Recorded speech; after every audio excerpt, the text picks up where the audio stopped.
Good morning students, good morning friends. இங்கே பாருங்கள், இன்றைக்கி எண்ணெய் கத்திரிக்காய் குழம்பு சொல்லித்தரேன். நம்ம வெங்காயத்தை சாம்பார் வெங்காயம் போடலாம், நீட்டு வெங்காயம் போடலாம், பல்லாரி வெங்காயம் போடலாம். அதை நீட்டு வாக்கில் கட் பண்ணிக்கோங்க. கட் பண்ணிட்டு கத்திரிக்காவை நம்ம முழுசாகவும் போட்டுக்கலாம், இல்லை நம்ம 4 பக்கமாக கட் பண்ணிக்கு போவோம் இல்லையா, அந்த புத்து போய் இருக்கிறதுனால நம்ம அந்த மாதிரி பண்ணுறதுக்கு வாய்ப்பு இல்லை. அதனால் பாதி பாதியாக கட் பண்ணிக்கோங்க.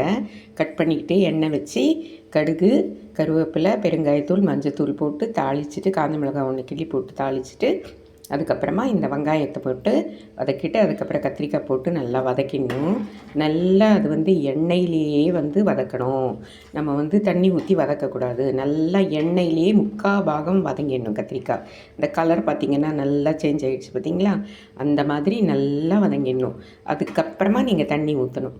தண்ணி ஊற்றி அதுக்கப்புறமா கொஞ்சம் லிமிட்டாக தண்ணி ஊற்றிக்கிட்டு அதில் திருப்பியும் அந்த 1/4 பாகம் கத்திரிக்காய் வெந்து போயிடணும்.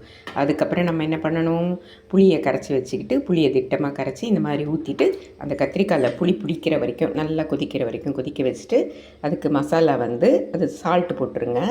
அதுக்கப்புறமா இங்கே பாருங்கள், எல்லாத்தையுமே தனித்தனியாக நம்ம எள்ளு தனியாக வறுத்துக்கணும். அப்படி இல்லைன்னா வேர்க்கடலை தனியாக வறுத்துக்கோங்க. காஞ்ச மிளகா காரத்துக்கு வறுத்துக்கோங்க. அதுக்கப்புறமா கொஞ்சம் கடலப்பருப்பு, கொஞ்சம் உளுத்தம்பருப்பு, கொஞ்சம் தனியா, மிளகு, சீரகம், வெந்தயம் எல்லாம் எண்ணெய் விட்டு வறுத்துடணும். தெரியுதுங்களா?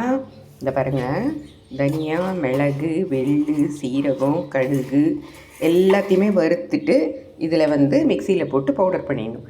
இந்த பவுடரை கொஞ்சமாக தண்ணி விட்டு கரைச்சிட்டு அதில் அந்த குழம்பு கொதிச்ச உடனே அதில் ஊற்றிட்டு நம்ம நல்லா அது கமகமான்னு வாசனை வரும். அப்புறமா கொத்தமல்லி தழை தூவிட்டு இறக்கிடணும்.